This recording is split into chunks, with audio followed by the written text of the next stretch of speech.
All right, so phase one is complete. Now we're on to phase two, which is taking all these 3D shapes we have and figuring out what the cross sections are going to look like.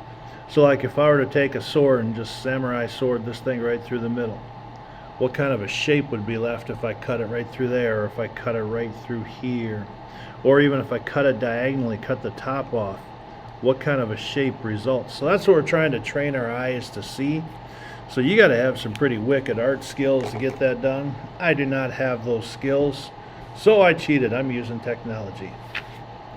You are going to get a piece of paper. It looks like this. These are the pictures that we have drawn, with the exception of the bonus. So right now what I have is a cube. That's awesome. What figure is the base of the solid? Again, if you remember cube, all the sides are the same, but a lot of times your base is going to be the parallel and congruent, so you're just going to write in square right here. How many faces does it have? We've got 6 total faces. We got a top and a bottom. We got a front and a back. We got a right and a left, so that's 6.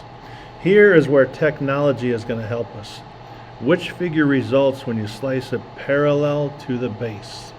So in your lesson plans, you go to this GeoGebra tool, and it's going to kick you to a page that looks like this. Well, the first thing you're going to want to do is go up to here where it says cross sections and solids, and you're going to start looking for your cube. Hey, here is my cube. All right, open that up. So now what do you want to do? Well, I want to start slicing the cube. The first thing is parallel to the base.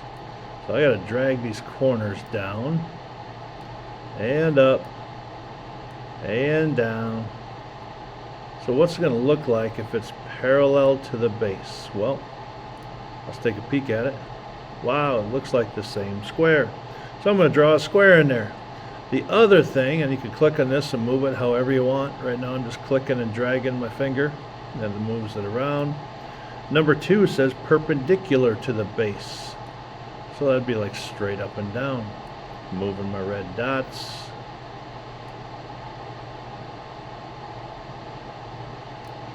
What's it going to look like if it's perpendicular? Remember, perpendicular makes right angles.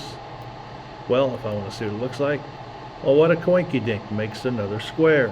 Maybe you saw that, maybe you didn't. All right, well, the last one is diagonal. So I'm moving my shape around a little bit.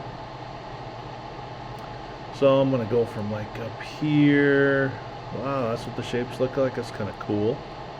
To down there. What does my shape look like? Whoa. 1, 2, 3, 4. It looks like a hexagon. We constructed those. So that is what you are going to do with this worksheet. You're going to try and predict and use technology to figure out your horizontal, your vertical, and your diagonal slices. The teacher has the answer key back there. Go back and take a peek every now and then. Make sure you're on the right page. Good luck.